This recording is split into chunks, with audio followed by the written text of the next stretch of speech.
Good morning students. आज की class में हम ह्यूमरस के बारे में पढ़ेंगे।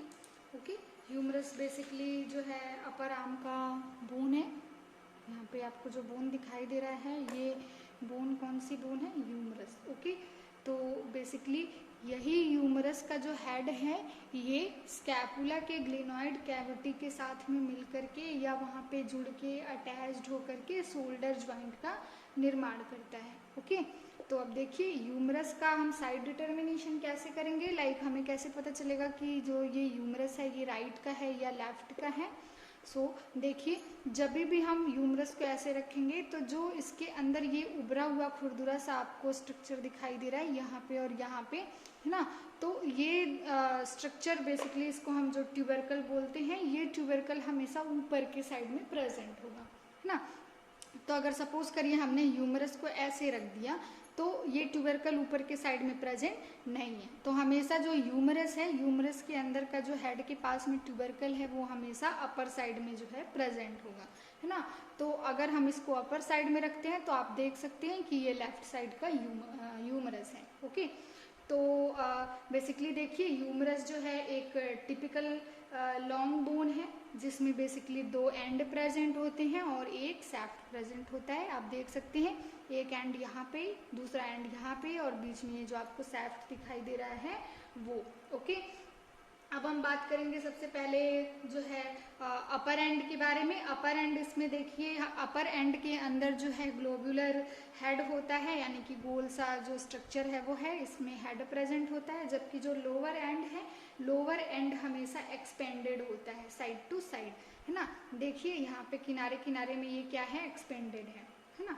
और फ्लैटन टाइप होता है, फ्लैट है यहाँ पे आकर के, जबकि यहाँ पे क्या है? ग्लोबुलर है। ओके, और इसके अलावा अभी हम ये सारे स्ट्रक्चर को देखेंगे, इसमें क्या कौन कौन से स्ट्रक्चर बेसिकली प्रेजेंट है। बट यहाँ पे देखिए अगर हम सबसे पहले हेड के बारे में बात करें या हम कह सकते हैं कि अपर एंड के बारे में बात करें तो अपर एंड में जो है हेड प्रेजेंट है जो कि ग्लोबुलर होता है। अब हेड के जस्ट नीचे क्या है? कॉन्स्ट्रिक्टेड नेक प्रेजेंट है ना। आप कॉन्स्ट्रिक्टेड नेक देख सकते हैं, देखिए यहाँ पे थोड़ा सा कॉन्स्ट्रिक्टेड जो है एरिया आपको यहाँ पे दिखाई दे रहा है, ये क्या है? नेक है। तो हम कह सकते हैं कि जो अपर एंड है, अपर एंड में एक तो हेड प्रेजेंट होता है, उसके बाद कॉन्स्ट्रिक्टेड नेक प्रेजेंट होता है और दो ट्यूबरकल प्रेजेंट होते हैं जिनको हम क्रमशः लेजर ट्यूबरकल और ग्रेटर ट्यूबरकल के नाम से जानते हैं। देखिए ये जो छोटा सा उभरा हुआ सा आपको पार्ट दिखाई दे रहा है ये है लेजर ट्यूबरकल, और इसके बगल में ये जो आपको बड़ा सा पार्ट ऐसे उभरा हुआ सा दिखाई दे रहा है ये क्या है? Greater tubercle. इन दोनों ट्यूबरकल के बीच में आपको यहाँ पे स्पेस दिखाई दे रहा होगा। बेसिकली ये एक ग्रूव जैसा स्ट्रक्चर आपको दिखाई दे रहा है, इसे हम बाइसिपिटल ग्रूव या फिर इंटर ट्यूबरकल सेल्कस के नाम से जानते हैं, है ना। तो ये अपर एंड के बारे में बातें हो गई, है ना। अपर एंड में इतनी चीज़ें, यानी कि हेड प्रेजेंट है, कंस्ट्रक्टेड नेक प्रेजेंट है, लेजर ट्यूबरकल और ग्रेटर ट्यूबरकल प्रेजेंट है और इन दोनों के बीच में ग्रूव या हम कह सकते हैं कि इंटर ट्यूबरकल सेल्कस प्रेजेंट है।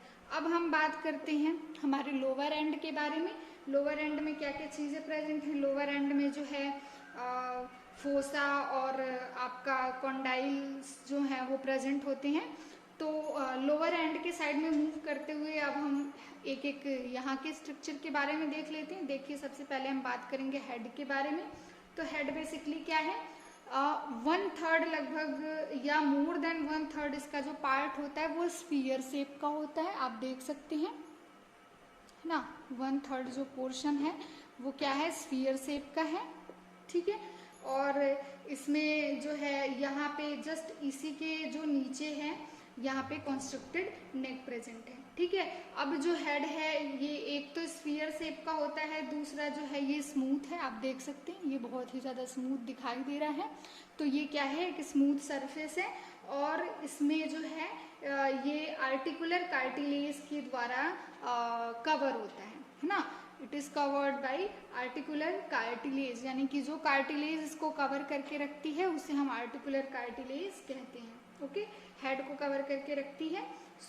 और इसके अलावा आपका जो हेड है ये आपके ग्लिनॉइड लैब्रम में या ग्लिनॉइड कैविटी में जा करके शोल्डर जॉइंट का निर्माण करता है। या फिर हम कह सकते हैं कि ग्लिडोह्यूमरल आर्टिकुलेशन बनाता है। ओके, तो ये जो था टोटल हेड के बारे में है ना। स्फीयर से smooth covered by articular cartilage and form joint, this called as shoulder joint. ठीक है, और नेक्स्ट जो है नेक के बारे में देखेंगे। देखिए ये जो कॉन्स्ट्रिक्टेड पोर्शन या कॉन्स्ट्रिक्टेड एरिया आपको दिखाई दे रहा है, यही एरिया क्या है, नेक है। ओके, सो नेक को हम 3 पार्ट्स के अंदर डिवाइड करते हैं। पहला जो है एक, या हम कहते हैं कि जो नेक है वो 3 टाइप का प्रेजेंट होता है ह्यूमरस के अंदर। सो फर्स्ट है एनाटॉमिकल नेक, सेकेंड है सर्जिकल नेक और थर्ड है मॉर्फोलॉजिकल नेक। ओके, तो एनाटॉमिकल नेक का मतलब क्या हो गया कि जो यहाँ पे आपको ये जो लाइनिंग दिख रही है या थोड़ा सा कॉन्स्ट्रिक्टेड एरिया दिख रहा है ना, ये चारों तरफ से मैं घुमा रही हूँ, देखिए इधर से ऐसे ऐसे ऐसे। ठीक है, तो ये बेसिकली ये जो आपका कॉन्स्ट्रिक्टेड एरिया बन रहा है, इसी को ही हम क्या बोलेंगे, एनाटॉमिकल नेक। यानी कि एनाटॉमी के हिसाब से या स्ट्रक्चर के हिसाब से जो कॉन्स्ट्रिक्टेड एरिया बन रहा है वो क्या कहलाएगा, एनाटॉमिकल नेक। ओके, अब सर्जिकल नेक क्या है, ये कॉन्स्ट्रिक्टेड एरिया जहां पर सिलेंड्रिकल सैफ्ट से जा करके मिलता है, तो जो इन दोनों के बीच का जो ज्वाइंट होता है या हम कह सकते हैं जंक्शन है ना, जहाँ पे ये कॉन्स्ट्रिक्टेड जो नेक है वो जा करके सैफ्ट से मिलता है, उसको हम बोलते हैं सर्जिकल नेक। जो बेसिकली कहाँ पे प्रेजेंट होगा, यहाँ पे देखिए ऐसे प्रेजेंट होगा, क्योंकि आपका ये जो है कॉन्स्ट्रिक्टेड एरिया है जो यहाँ पे आके कॉन्स्ट्रिक्ट हो रहा है, और ये जो सैफ्ट है, सैफ्ट के सिलेंड्रिकल पोर्शन से यहाँ पे आकर के मिल रहा है। ठीक है, तो ये कौन सा नेक कहलाएगा, सर्जिकल नेक। अब नेक्स्ट है मॉर्फोलॉजिकल नेक। तो मॉर्फोलॉजिकल नेक बेसिकली क्या है, एक इमेजिनरी लाइन है जो कि आपके सर्जिकल नेक से 0.5 सेंटीमीटर लगभग एबव जो है वो प्रेजेंट होता है। यानी हम कहें कि अगर ये जो है सर्जिकल नेक है तो इसी से 0.5% जो है पॉइंट जो है ऊपर सेंटीमीटर जो है ऊपर क्या होगा, प्रेजेंट होगा, मॉर्फोलॉजिकल नेक। मॉर्फोलॉजिकल नेक बेसिकली हम इसलिए पढ़ते हैं क्योंकि ये हाइलिन कार्टिलेज की प्रेजेंस को इंडिकेट करता है ना। यानी कि हाइलिन कार्टिलेज हमने बोला जो हेड को कवर करता है, तो वो कहाँ तक कवर करके रखता है, उसका प्रेजेंटेशन कहाँ तक होता है, बेसिकली वही जो एरिया है वो मॉर्फोलॉजिकल नेक कहलाता है। ओके, तो हेड पढ़ लिया हमने, नेक पढ़ लिया। अब देखिए जो आपका ट्यूबरकल है, ट्यूबरकल के बारे में हमने ऑलरेडी देख रखा है कि इसमें बेसिकली 2 ट्यूबरकल पाए जाते हैं जो कि हेड के साइड में या हम कह सकते हैं कि अपर एंड में प्रेजेंट होता है। ओके, पहला जिसे हम कहते हैं लेजर ट्यूबरकल, ये क्या है, ये ग्रेटर ट्यूबरकल के कंपैरिजन में छोटा होता है। इसी के जस्ट बगल में एक ऐसा ये और ट्यूबरकल प्रेजेंट होता है जिसे हम बोलते हैं ग्रेटर ट्यूबरकल, आप ये देख सकते हैं। ओके, अब इन दोनों ट्यूबरकल के बीच में एक ग्रूव जैसा स्ट्रक्चर या गहरा डिप्रेशन जैसा दिखाई देता है जिससे हम इंटर ट्यूबरकल सेल्कस के नाम से जानते हैं। ओके, सो नेक्स्ट जो हमारा है वो है सैफ्ट, है ना। सैफ्ट में देखिए कौन कौन सी चीजें प्रेजेंट होती हैं। तो सबसे पहले तो जो हमारा सैफ्ट है वो ऊपर आधा जो होता है वो, अगर हम इसका क्रॉस सेक्शन करके देखें, है ना, तो क्रॉस सेक्शन में आपको क्या दिखेगा कि ऊपर का जो आधा पोर्शन होता है सैफ्ट का वो हमेशा सिलेंड्रिकल होता है, और जो लोअर हाफ होता है वो ट्रायंगुलर शेप का होता है। ओके, यानी ऊपर का जो है सिलेंड्रिकल होता है और नीचे का ट्रायंगुलर शेप का होता है। अब देखिए कि जो हमारा सैफ्ट है, सैफ्ट में 3 बॉर्डर और 3 सरफेस जो है वो प्रेजेंट होता है। बॉर्डर कौन कौन सा, एंटीरियर बॉर्डर, मीडियल बॉर्डर और lateral border. Okay, anterior border, medial border and lateral border. Okay, 3 border जो है इसके अंदर प्रेजेंट है। आगे ये जो आपको ऐसे थोड़ा सा उभार जैसा दिख रहा है, ये क्या है, एंटीरियर बॉर्डर। ये किनारे यानी कि हेड के साइड में हमेशा मीडियल बॉर्डर, और उसके अपोजिट डायरेक्शन में आउटर साइड में क्या होगा, लेटरल बॉर्डर। ओके, तो ये 3 बॉर्डर इसके अंदर प्रेजेंट है सैफ्ट के अंदर। अब देखिए 3 सरफेस भी इसके अंदर पाए जाएंगे, 3 बॉर्डर के साथ साथ में 3 सरफेस। अब देखिए ये है आपका एंटीरियर बॉर्डर, तो एंटीरियर बॉर्डर और मीडियल बॉर्डर इन दोनों के बीच का ये जो सरफेस आपको दिखाई दे रहा है, इसे हम एंट्रोमीडियल सरफेस के नाम से जानते हैं। है ना। यानी कि एंटीरियर बॉर्डर और मीडियल बॉर्डर के बीच का जो एरिया है, सरफेस है, इसे हम एंट्रोमीडियल सरफेस के नाम से जानते हैं। सेम इसी तरीके से एंटीरियर बॉर्डर और लेटरल बॉर्डर के बीच का जो आपको एरिया दिखाई दे रहा है, ये क्या है, एंट्रोलेटरल सरफेस है। और आपका जो ये वाला बॉर्डर है, लेटरल बॉर्डर और मीडियल बॉर्डर, यानी कि इधर का मीडियल और इधर का लेटरल, तो इन दोनों बॉर्डर के बीच में पीछे के साइड में पोस्टीरियरली जो है पोस्टीरियर सरफेस प्रेजेंट होता है। यानी कि अगर हम बॉर्डर के बारे में बात करें, देखिए एंटीरियर बॉर्डर, मीडियल बॉर्डर और लेटरल बॉर्डर, सेम इसी तरीके से तीन सरफेस भी पाए जाएंगे, एंट्रोमीडियल सरफेस, एंट्रोलेटरल सरफेस और पोस्टीरियर सरफेस। समझ में आ गया तीनों कहाँ कहाँ पे प्रेजेंट होंगे। आपका जो एंट्रोमीडियल होगा वो एंटीरियर और मीडियल बॉर्डर के बीच में होगा। जो आपका एंट्रोलेटरल होगा वो एंटीरियर और लेटरल बॉर्डर के बीच में प्रेजेंट होगा। और जो पोस्टीरियर बॉर्डर सरफेस है वो आपका जो ये मीडियल बॉर्डर है और लेटरल बॉर्डर है, इन दोनों के बीच में, आगे के साइड में नहीं, पीछे के साइड में पोस्टीरियरली जो है वो प्रेजेंट होगा। ठीक है। अब इसी सैफ्ट पे आपका लेटरल साइड में देखिए, यहाँ पे वी शेप का आपको खुरदुरा सा स्पेस दिखाई दे रहा है। यहाँ पे आप देखिए ऐसे, है ना, ये वी शेप का रफ सरफेस या रफ एरिया जो आपको दिखाई दे रहा है, इसे हम बोलते हैं डेल्टॉइड ट्यूबरोसिटी।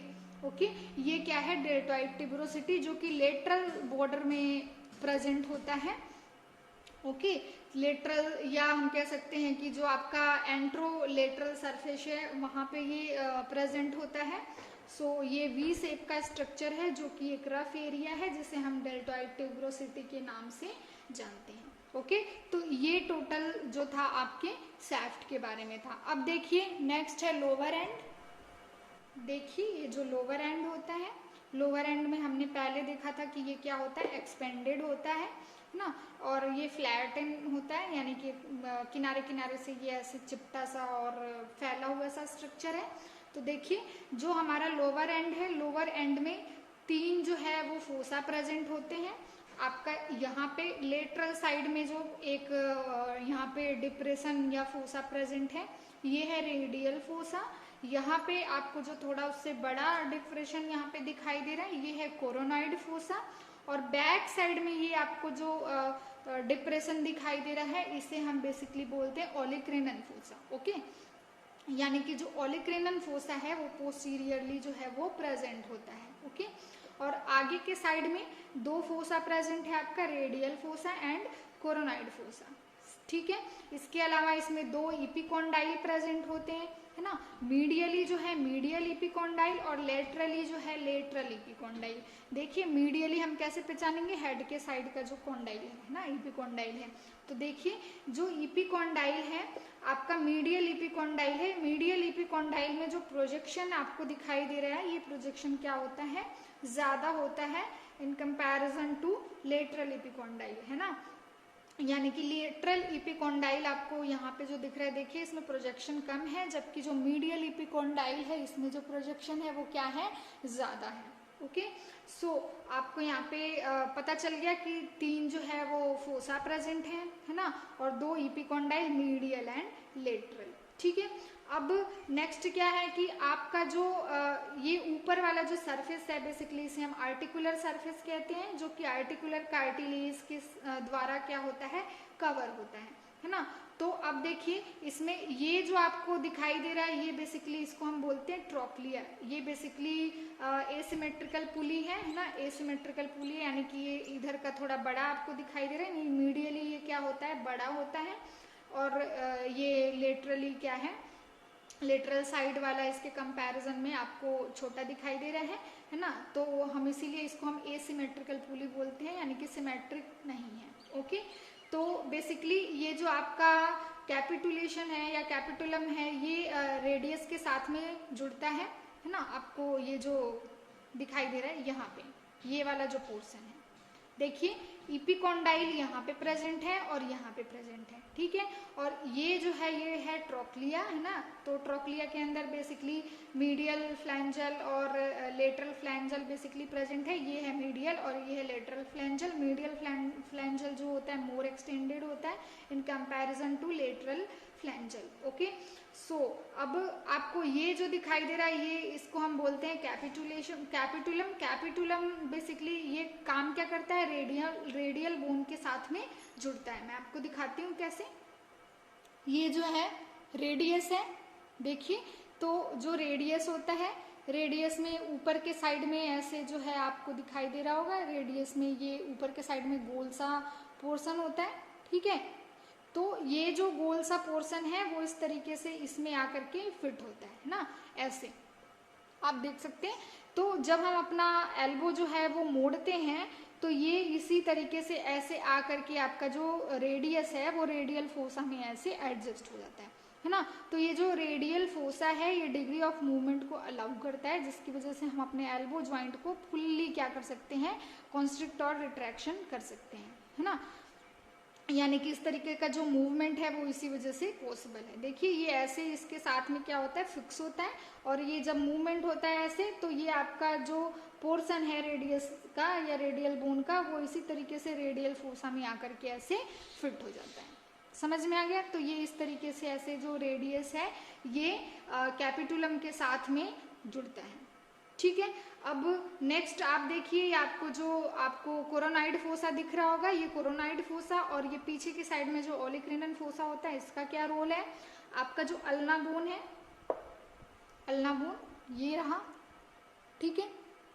देखिए रेडियस और अल्ना में डिफरेंस क्या है, जब हम इसको अलग अलग पढ़ेंगे इंडिविजुअली तो हम अच्छे तरीके से इसको जानेंगे। रेडियस में ये जो है गोल सा आपको दिखाई दे रहा होगा, जबकि अल्ना में इस तरीके से होता है, ठीक है।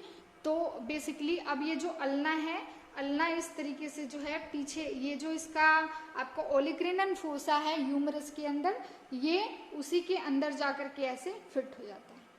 देखें ये ऐसे जो है क्या होता है, फिट हो जाता है ना।